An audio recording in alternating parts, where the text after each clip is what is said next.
y'all, my name's Emma. Welcome back to another new comic book day vlog. Let's see, first things first, I woke up super late today. It's already 1:30 and I know like there's not gonna be like I'm like 90% sure the stuff I'm looking for isn't gonna be there. And I only have 2 pulls today. It's like the last week of the month, so like it's not gonna be a lot of stuff coming out. First pull, DC crossover with Sonic the Hedgehog, issue number 5. It's the last of the little mini-series they're doing, and then the Nightwing annual. But my main point in being here today is I need to get more bags and boards. I am completely out and I need to buy bags and boards. Buy bags and boards when you get in there. I told myself last time and I completely forgot.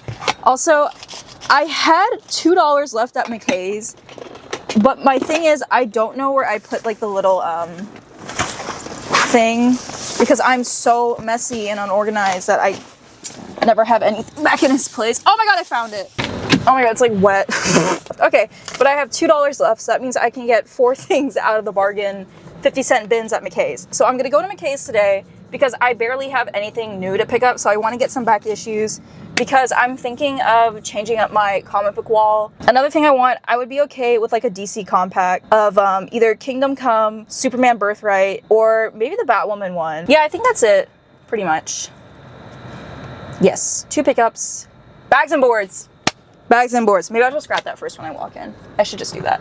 Also, I don't know where you guys live, but in Tennessee, it's actually 7,000 degrees outside. Like, it's never been this hot before. I don't know what's happening. Like, I genuinely don't think it's ever been this hot before.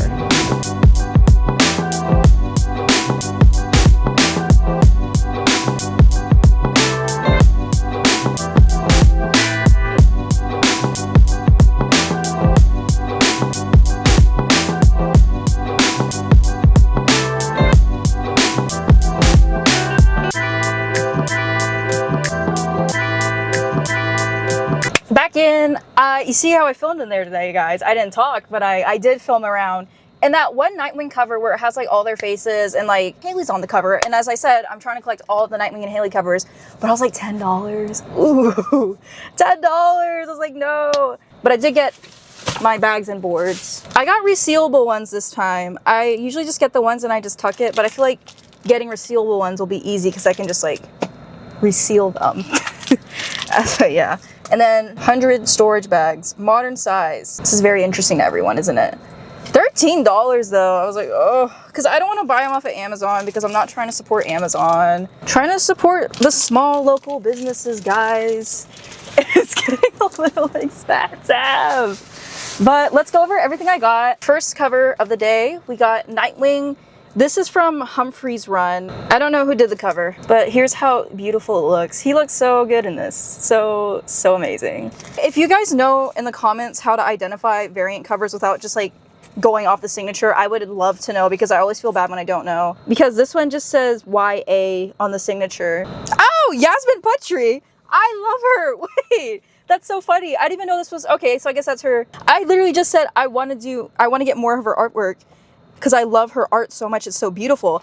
And no wonder why it was so beautiful. And now that I think about it, I'm really stupid because it says YAS for Yasmin. I didn't know Sam Humphries did a Nightwing run. Oh, and he's in like his disco wing outfit too. Well, look at there. Anyways, I'm so stuck on this. I'm just so happy that this is Yasmin, but this is going on the wall. This is definitely going on the wall. She draws so beautifully. I need more stories where she is doing the art or just covers in general. This was a good find. Then I got this one. See, this one, yeah, Brad Walker Hennessy. I'm guessing that's who did the art. But Nightwing and Wally West on the cover. I love my 2 boys. Their friendship is amazing. They're so lovely together. And this is my favorite Wally West suit. I love when his hair is out. And yeah, this just looks nice. This might go up on the wall too, I'm not gonna lie. Then we got our new picks. First up, we got Sonic the Hedgehog DC crossover, issue 5 of 5. So sad it's coming to an end. This is the cover I got. This is just the A cover, I think. Here's just like a little bit of the inside. I just love when they're dressed up in their suits, like the Justice League. It looks so cute.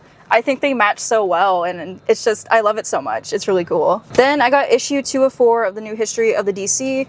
I think this is just like a fun little thing, especially with Superman just coming out. I think this is perfect to get readers into like reading about DC, getting the universe, because like the continuity in the universe of the DCU is so insane. It makes me really happy that people are reading comics a lot more, and that Superman came out in Fantastic Four and everyone's just like really getting back in like comic books and superheroes. It makes me so happy. So I'm really glad that they're doing this. I think they're really capitalizing on it, especially with all the DC compacts too. I think that's also capitalizing on it. Then I got the second printing of Jeff the Land Shark by Kelly Thompson. Who does the cover for this? Ricky Tagawa. Look how cute he is. He's biting an infinity gem. I love Jeff so much. Like, oh my god, like is he not the cutest? He's so amazing, and I love this so much. This is probably going on the wall too. Then I got the Nightwing Annual Sins of the Past by, oh, I like how they did they put all the writers' names right there. Dan Watters, of course. This is like my favorite Nightwing run ever, which is crazy because it's like not even all the way out yet. But I really love this Nightwing run so much. Like I need to read more Dan Watters stuff. I think that's what it is, because I think I've talked about it before, but I just love the commentary that he does with like the villains in the story. They're very realistic villains that could be in the world today and that resemble some people in the world today. And I really love Dan Watters. Then we got issue number 1 of Speed Racer. This looks so cool. I love the movie growing up, so I'm really excited to get into this. And the artwork looks really cool. I haven't opened it up yet. Oh! Yeah, I'm gonna really like this. The artwork looks really nice. This is cover E by Sebastian Perez. Looks really cool. The other one looked really cool too. It was like the car and like a rainbow was coming out of it. It looks really cool.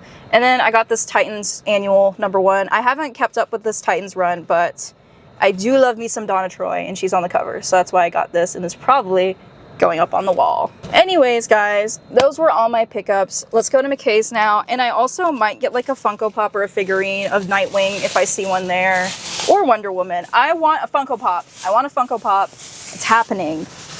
Or I just want a figurine. Like, I'm just gonna start becoming a figurine collector. It's happening, guys. But like, they look so cute, and I want them for my shelves. I want them to like decorate my shelves. That's the main reason. Look, it's the Batman building. Can you guys see it? No, it's so far away. I promise you, there's a building that looks like Batman over there.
Okay, we are back in my room now. I'm gonna show everything I got from McKay's. I went ahead and was proactive and I peeled all the stickers off of everything. So in case you were wondering, stuff you haven't seen, I got 6 and 7. 6, 7, yes, I know. I got the Flash, Joshua Williamson's Rebirth run. Let me Google how many volumes there are. Oh, I'm nowhere near the end. Okay, Joshua Williamson's ends volume 15, I think. Jeremy Adams starts 17, and then someone named Andy Lanning does 16. But I'm seeing 18 volumes. Well, volume 6 is Pop Man does the art. Here's a little peek-see inside.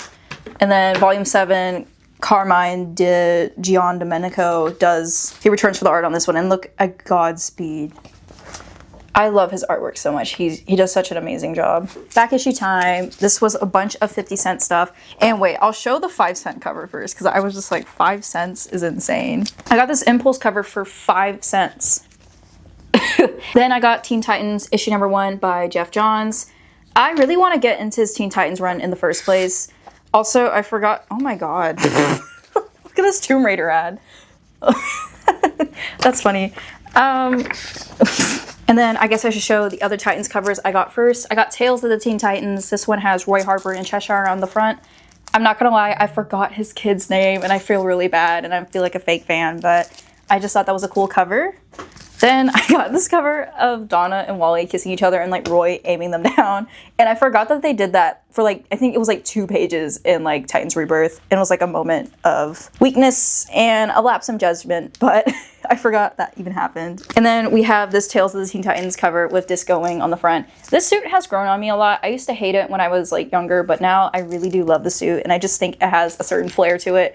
Then I got this one cover by Inyuk Lee. My thing is, I don't know who this kid in the bottom is, City Boy. If you guys know who this kid is, please tell me because I don't know if I'm going crazy. I have never seen this kid before in my entire life. Yeah, I got it because Nightwing and Haley are on the cover, but I don't know who this kid is. But I was like, I'm collecting every Nightwing and Haley cover and that one counts, so. And then I got this Batgirl cover. She just looks so cool. I love her suit so much, especially with like the half cowl sewn onto the bottom. Like I love like the sewing and stitching on that part. It looks so cool. And she is the best Batgirl, yes. Then I got this Wally West Flash cover, him just looking really sad, but it has Wally on the front, so I got it. Another one, Who Remembers Wally West, this cover. I always see this picture everywhere, so I'm glad I finally found the cover that showcases it. Then, second favorite pickup of the day, this Flash cover. It looks like a watercolor painting. This would be an amazing poster to have, but this is definitely going up on my wall. All right, and now it is time to go over everything I read last week. Honorable mention is going to go to Mr. Jeff the Land Shark. This is just a fun little series to read. Kelly Thompson's so funny to me that she can like write Jeff the Land Shark and Absolute Wonder Woman and like all the other things she writes. I'm like, I love her so much. She's one of my favorite writers. Yeah, there's some of the art in the inside. He's just so cute. And it also teased the new one. It had Gambit and Rogue, I think. Yes. It had Gambit and Rogue right there, and it had Wolverine and Psylocke on the other cover. Yes, I'm going to be collecting that one too. I love this ongoing. It's just a nice, relaxing thing to read, and the covers are cute. Let's see, 5th place is going to go to The Scorched. This is the front cover, and it's written by Sean Lewis, Todd McFarlane, art done by Steven Segovia and Paulo Secura. I forgot to say who the art was by on this one. Taka Takoro. Here, let me just show it like that way. But The Scorched. I got this out of a 50-cent bin, and I was so happy to find the first issue because I always see the covers of She-Spawn, and I just think her design is so cool. I love her design so much. I really liked it though. It was like a non-stop action thing, but I think I would enjoy it a lot more if I knew all the lore about Spawn. So I think maybe that'll be something else I try to read in August. Some more Spawn stuff, but I definitely want to keep up with The Scorched. And the thing about this is Image, so it is going to be on Hoopla, so I'm definitely going to tap in. Then 4th place read is going to go to Rainbow Rowell's Runaways. Art's done by Elena Casagrande. This is issue 2. Art is also done by Roberta and Granada. This is under the One World Under Doom thing, which another thing I said I don't read a lot of Marvel, so I don't know anything what's happening with that. But I did watch the Runaways TV show, and I'm going to try to read the older runs too because I really want to read like every single one because I do love like the character cast they have. But in this one, we see the return of Chase, and apparently Chase and Gert had some big drama happening. I think she stuck him in the future, or she trapped him in the future with her, and I'm like, that's quite terrible. And he blows up her time machine at the end of this, and I'm like, oh, you really aren't taking any risks now. But at the end, we do see the return of Carolina, which is exciting. And I've been loving the series, even though I don't know what's happening. So I'm going to keep up with this one, and I'm definitely going to read the older runs for Runaways too. 3rd place is going to go to Exquisite Corpses. This one is, I don't know how to say his name. James Tinian IV is the other author, but I don't know how to say the first guy's name. I don't even know how to attempt it, but this is really, really good. Let me show you guys some of the art. Here's some of the art in there. I love the art style so much. Just when you think this can't get any more morbid, it really does in this issue. If you guys don't know what Exquisite Corpses is about, it's like this, it's kind of like a Hunger Games Battle Royale type deal. There's, I think, 12 families. It's every 2 years, 4 years, something of that sort. But they have this competition where they go find a small town in America, and they each put forth one killer, and they all have to fight it out, and whoever wins gets control over America. But there's like a new rule in this issue that's introduced. Your person can like rack up points by killing random people in the small town. And I was like, that's so terrible. So one of the killers, Nurse Pete, goes insane in this issue. I forget how many people he kills, but he kills a lot. He goes to a hospital and he goes insane. And I'm just like, they're just trying to help and you're killing them. And it's so terrible. This is a very gory, morbid story, but It's such a good read. I really recommend this. If you guys are looking for something, I don't know, is Image really indie anymore? I don't know. But still, if you're looking for something outside of DC and Marvel, this is such a good read. I really recommend it. Absolute Wonder Woman and Absolute Martian Manhunter. I think they're tied for first. I don't want to put one above the other. See, I'll just do Martian Manhunter first.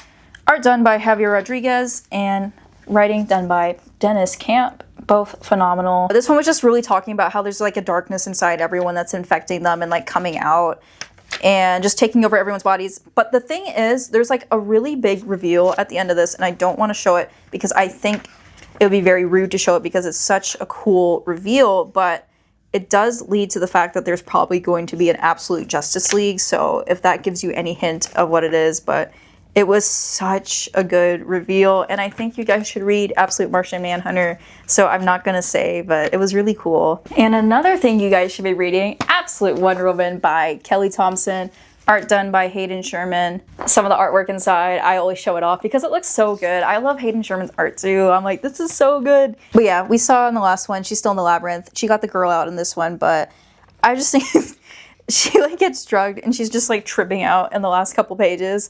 Look at the art style, like it looks so cool. I'm just like, not only does she have to suffer through this labyrinth and like all these tests and like battles, but she's got to go through this now, and like that is insane. All right, and then I have all the trades I read last week. Daredevil No Fear by Chip Zdarsky. This is volume 1, but you know what happened? I turned to this one, and you know what I did? I got a Marvel Unlimited subscription and read the entire run because of how good the first volume was. I couldn't believe that I had been putting this off for so long. This was so good. The first volume though is Chip Zdarsky, art done by Marco Cicchetto. The artwork in this is just beautiful. I think Marco Cicchetto is definitely one of my favorite artists. I wish he would do things for DC though, because I barely read Marvel, but also, if you want a Marvel Unlimited subscription, get it right now. It's 4 for $4, like $4 for 4 months. Really good deal. That is also why I got it too. Okay, so my entire review of the run. Overall run, I think either a 4 out of 5 or like a 4.5 out of 5. I loved it that much, but there were some parts that I didn't really enjoy. I guess there was like very little that I didn't enjoy, so I'll just do that first.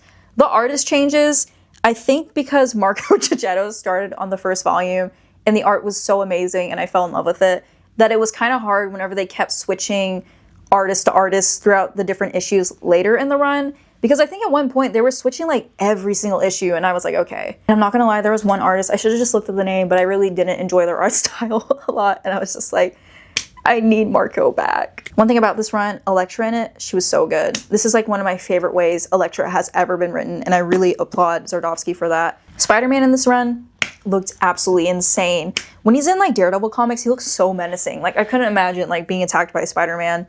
There was one scene where he was just like, him and Daredevil were trying to look menacing together, and they did. Like, they looked terrifying, and I was just like, that was so cool. And I also didn't know that this was the run where Spider-Man was like, you need to wrap it up, you're done, like, put down the mask. But yeah, one of the things about this, I really enjoyed the take he did with Daredevil, because as you know, if you have read the run, you know he's reeling from accidentally killing someone in the beginning of the comic, and he's spiraling straight out of control. Like, it is so bad, he can't deal with it, he doesn't know how to deal with it. And then there's just this whole dialogue, or like, are superheroes above the law? Do they need to face consequences for their actions? Who's going to be holding the superheroes responsible? And I thought that was a really interesting take to do, especially with Daredevil too, because he is so deeply rooted in Catholicism. I loved the religious aspect in this. I thought it was so cool because you never really do think about Daredevil. Like, he's like this super religious guy, and he's fighting in like a world full of superheroes and like cosmic entities and people that like create and destroy universes, and you're like, is there God and all that? And I just thought that was a really cool inner turmoil for him to have, even when he has that conversation with like Reed Richards, and it's like, dude, like, do you know you're the smartest man on this earth? Like, do you know if there's a God here anymore?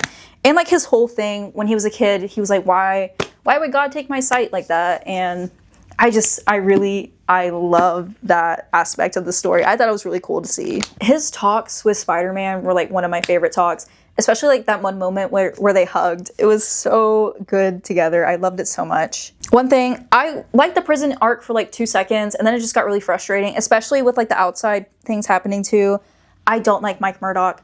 I don't like him at all. I thought he was created for this run too, but then I Googled it, and apparently he's been a thing for like decades, and I just missed out on the lore that like he had to twin brother. I don't know. I really hated it because I hate that like trope of when like a twin personality takes over someone else's identity and ruins their life. And I'm like, oh, it's so frustrating. It was so frustrating. And the fact that Matt was like, oh, I need to stay in prison. I need to stay in prison.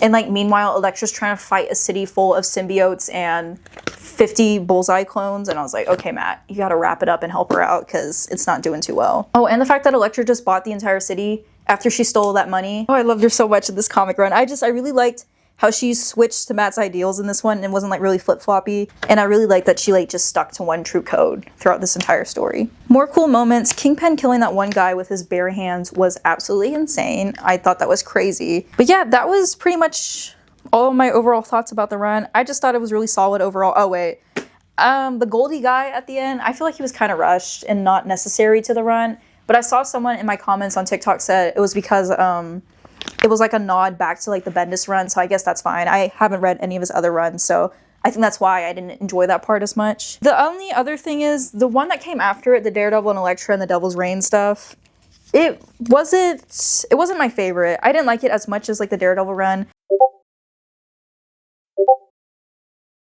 This got too much into like the magical fantasy type side with like the hand and stuff like that, which I know that is a part of him, but I don't really like that side of Daredevil as much as the street level fighter side like this. But not to say this wasn't a bad story. This was still a good showcase of Chip Zdarsky's writing, but I did like that one scene at the end though where he was a priest and Elektra came and visited him, and then she was like, she's just under the impression that he doesn't remember her anymore, and he was like, how could I ever forget you, in the little subtext at the top, and I just thought that was really cute. I do like Daredevil and Elektra together. I think they match super well. And I think they should be together in every single comic. And then finally, I read 2 X-Men things. XMen Legends. This was okay. It was just like an anthology of stories. I think if I had better connections to the characters, I would like this a lot more. I really like this long shot dude though. He was super cool. I loved how his eye was like blinked out with like the gold and like the little knives he throws. And I also like this villain Mojo.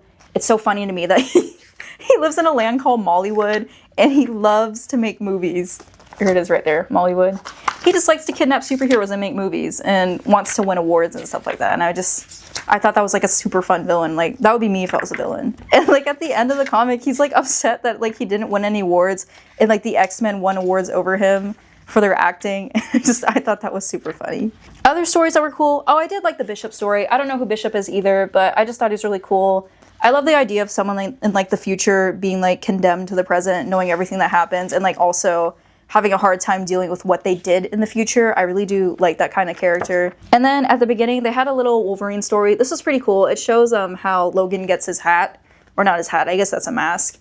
He started off with this tiny one up here and then like got the long one in the bottom from Beast. Last read, X-Men First Class. This was a super fun read. I really like this a lot. The Frost Giant story was really cool where they were battling, I think his name was Ymir. Thor just like showing up out of nowhere. His entrance, he just slams down his stick and then immediately turns into Thor. I thought that was such a cool entrance. I love that a lot. And the little conversation he had with Bobby afterwards, he was warning him. He's like, you have the powers to become like a frost giant and like this big elemental god. And I'm like, that's right. Iceman's that powerful. I love Iceman so much. And then there was another side story with Angel and Scarlet Witch. I thought it was funny that they went on like 4 dates together. They matched really well, even though it didn't work out in the end. And I just like seeing them, and I like seeing Quicksilver in the story too. His costume design is so cool. Another one of my favorite moments, Scott and Jean, whenever she just tells him to open his eyes without the sunglasses on and just look out in the ocean and be free. I thought this was such a cool scene, and I love them together. But overall, I just really love seeing all the students interact with Xavier, like their first impressions, and them just trying to grow into themselves. I really love this scene with Angel though, Angel and Xavier's saying like how he's kind of like condemned to being this role model because he literally looks like an angel. Like he looks like an angel and everyone sees that when they look at him. He just has to find out a way to live with it. I thought this was such a super cool sentiment with him. Yeah, I really do recommend this if you want to get into more X-Men stuff. I really like it. It gives a good introduction of the characters and like they're kind of like their core elements and their emotional states. I really did like this. Super fun read. Anyways, that is all I read last week. And one more thing that I did read, well, that I am reading at the moment. I'm like 106 pages in. I've been loving Game of Thrones. I think because I've watched the TV show, that's why I'm enjoying the book so much. It's really high fantasy too, so I'm like, it's boosting my ego a bit, and like, maybe I can read more books like this now. It's that frontal lobe developing, and that's why I can take it now. One thing though, I have seen the first 2 seasons, so I know what happens to a lot of the characters, and it's just making me so sad. Like, I feel sad reading about it. And a lot of the characters, like, I know they were pretty young, some of the actors and actresses on the show, but they're a lot younger in the book. I'm like, Bran was only 7 in this when Jaime pushes him off a tower. Jaime is quite insufferable in this book too. Oh my god, like, I really hate him a lot. Well, I hate all the Lannisters, but Catelyn's really upsetting me. Like, I understand she's in mourning right now because of Bran, but she's just so mean to Jon Snow. He's just a kid. He's only 14 in this. He's 14, Robb is 14 too, and like, I forgot how old Arya and Sansa are, but they're obviously super young, and it's just like, it's so terrible. Yeah, I don't really like knowing what's gonna happen to them because I'm getting connected to the characters again, and I know I don't need to be doing that. But yeah, guys, that is all I have for today. Let me just say one thing right quick. Thank you guys so much for over 1,000 subscribers. I cannot believe that the channel has grown this fast. It's incredible. I also think this video is going up on a Thursday. It's getting really late. This is coming out on a Thursday. So sorry. I know it's supposed to be on a Wednesday. New comic book days on a Wednesday, but it's coming out on a Thursday. Thank you guys so much for all the support, all the comments. I'm glad everyone's commenting on the videos now. It was awkward for a little bit when there's like no comments, but I really do. I love everyone's suggestions. I love everyone. I love seeing everyone's comments and responding to them. But yeah, just thank you guys so much from the bottom of my heart. Love everyone so much. One more time. Thanks again. Thank you so much for watching. Like, comment, share, subscribe, do whatever your heart desires. I will see you guys in the next video. Peace out. They're gonna look at me and they're gonna be like, oh my god, look at her, she's so sweaty. That's what everyone's gonna say when I walk in the store. Every single person in the store is gonna turn and point at me and say, you're so sweaty. Anyways, we're here. Oh my god, it's so hot! Oh my god, I was like, what am I stuck behind? It's a literal tank. There's a tank on the truck in front of me.